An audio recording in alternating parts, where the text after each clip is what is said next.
जय श्री राम, जय श्री बालाजी महाराज। हम कैसे समझे कि कोई शक्ति हमें रोक रही है, कोई शक्ति हमारा बंधन डाल रही है? साधना के लिए, पूजा तपस्या के लिए, घर में नियमित रूप की लगातार जो पूजा करते हो उसके लिए, प्रतिदिन की पूजा में बंधन डाल रही है और कोई भी कार्य सक्सेस नहीं हो रहा है। पूजा में मन नहीं लग रहा है, पूजा करने का दिल ही नहीं करता है। कौन सी ऐसी चीजें होती है जो हमें रोकती है? जब हमारे मन में इस प्रकार की व्याकुलता उत्पन्न होती है कि कोई चीज हमें रोक रही है, पूजा करने का मन पहले लगता था, अब तो बिल्कुल भी मन नहीं लगता है और कोई साधना करने का मन नहीं करता है। कोई कोई अगर जैसा मन करता है, ऐसा लगता है जैसे किसी ने बंधन डाल दिया है। कोई पूजा करने का प्रयास भी अगर मैं कर रहा होता हूँ या कर रही होती हूँ तो कैसे लगता है जैसे किसी ने हमारा माइंड ही बांध दिया। तो किन चीजों का हाथ है इनके पीछे? कौन ऐसा रोकना चाहते हैं आपको और क्यों रोकना चाहते हैं? आज की सारी जानकारी इस वीडियो में मिलने वाली है आपको। अगर वीडियो अच्छी लगे तो लाइक करना, चैनल को सब्सक्राइब करना और बेल आइकन बटन को दबाना बिल्कुल भी मत भूलना, ताकि आने वाली हर वीडियो की नोटिफिकेशन आपके पास सरलता से पहुंच जाए। तो क्या होता है, देखिए, जब भगवान की पूजा करते हो, प्रतिदिन पूजा करते हो, रोजाना पूजा करते हो, आपके घर के अंदर ऊर्जा का वास होता है और वो ऊर्जा इतनी भयंकर उत्पन्न होती है कि आपके घर में रहने वाली नकारात्मकता दूर भागने को तैयार हो जाती है। आपके घर के अंदर जो है वो नकारात्मकता, बेचैनी उत्पन्न होती है उसको। जैसे आपने लगातार मंत्र का जाप कर रहे हो, ओम हम हनुमते नमः, ओम हम हनुमते नमः। अब बेचैनी उत्पन्न होगी घर के अंदर, अब दिक्कतें समस्या उत्पन्न होगी है घर के अंदर। क्यों? वो जो आप जाप कर रहे हो वो उसको थोड़ा पसंद है, वो तो घर में तहलका ठा देगी, वो तो आपके घर में बेचैनियां उत्पन्न करने जा रही है। अब आपके परिवार के ऊपर दिक्कत करने की कोशिश कर रही है, ताकि आपका ध्यान जो है विचलित हो जाए। आपने संकल्प ले लिया, मैं सुंदरकांड का पाठ प्रारंभ करूंगा या करूंगी, 21 दिन 41 दिन का। जैसे ही संकल्प ले लिया वैसे ही नकारात्मकता अलर्ट हो गई। अब वो किस प्रकार की दिक्कत कर सकती है? पूजा के दौरान आपको घबराहट महसूस होना, आपके शरीर पर वजन महसूस होना, आपके शरीर के ऊपर बेचैनी महसूस होना, या कोई सी तंगी या स्ट्रेस आपके माइंड में पहुंचा देना। स्ट्रेस किस प्रकार का हो सकता है? धन से जुड़ा स्ट्रेस आ सकता है, लाइफ में किसी भी प्रकार की दिक्कतें उत्पन्न हो रही है, आपकी लाइफ में कोई चल रही है, उसमें और नमक मिर्च लगाया जा सकता है। को नकारात्मकता आपके घर के किसी भी सदस्य में बैठकर, मान लीजिए पति पत्नी में तनाव उत्पन्न हो रहा है, पति पत्नी के विचारों में तनाव उत्पन्न हो रहा है, पति के सिर पर बैठकर आपको गालियां करवा सकती है, आपके घर में लड़ाई क्लेश उत्पन्न करा सकती है। जब तक आपको ये बात समझ में आ जाती है तब तक आपका संकल्प भी टूट जाता है। आपको समझ में नहीं आता कि क्या हो रहा है। मैंने तो संकल्प लेकर सुंदरकांड करना प्रारंभ किया था, मैंने तो 100 हनुमान चालीसा का पाठ करना घर में प्रारंभ किया था, मैं तो रेगुलर पूजा कर रही हूँ, तब भी मुझे ये दिक्कत महसूस हो रही है।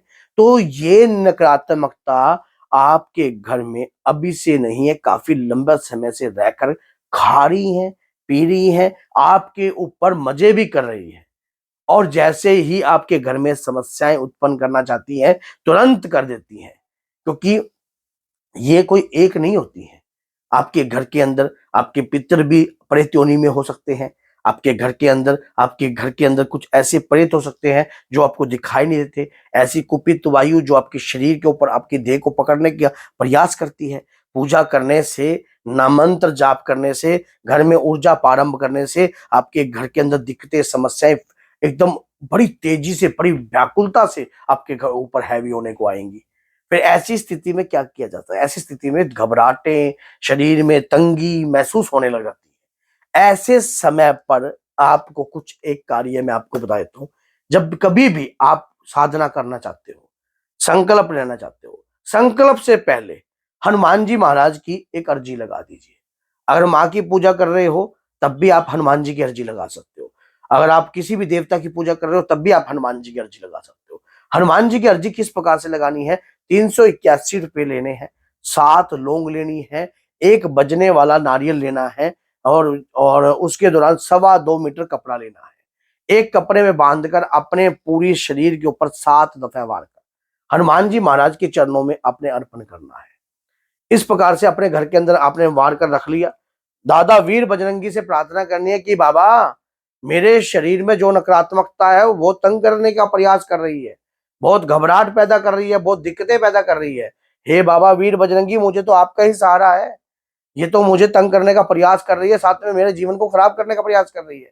अब मुझे क्या करना चाहिए? बाबा वीर बजरंगी से आपने इस प्रकार की विनय प्रार्थना करनी प्रारंभ करी, आप बाबा के वीर तुरंत आपके घर में प्रवेश कर जाएंगे। और जब वीर प्रवेश कर जाएंगे तब दिक्कतें समस्या आपके घर में थोड़ी नहीं रहेंगी, भयंकर तौर पर बढ़ जाएंगी। क्यों बढ़ जाएंगी?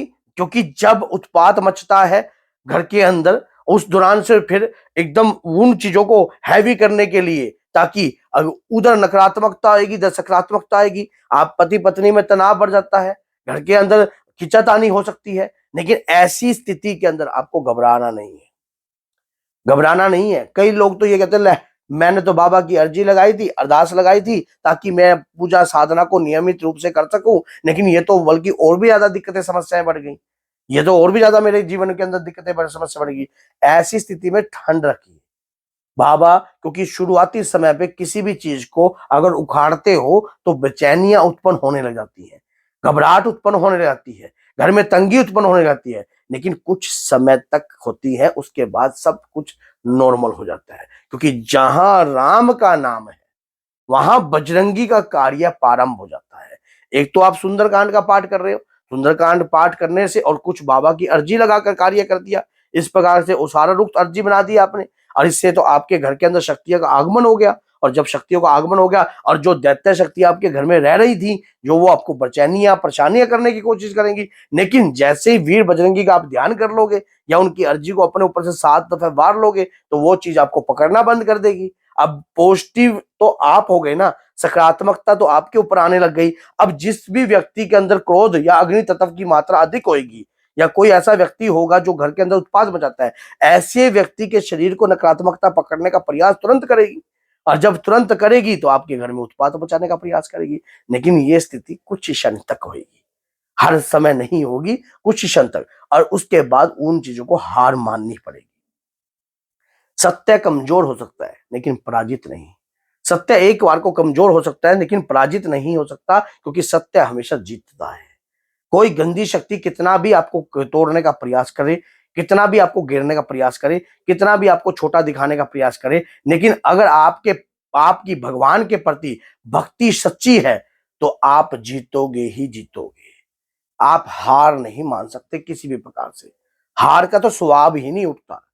आपको विजय तो प्राप्त होगी ही होगी, और ये इसमें संदेह तो रखो ही ना, क्योंकि भगवान के प्रति करी हुई भक्ति पूजा पाठ किसी भी व्यक्ति की कभी व्यर्थ नहीं जाती है।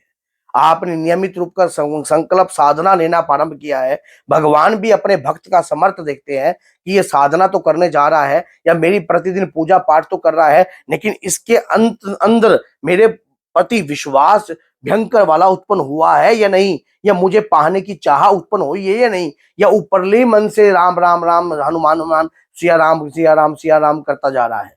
अंतर की भक्ति को जागृत करती है आपकी साधना, और उसे स्ट्रोंग बनाती है।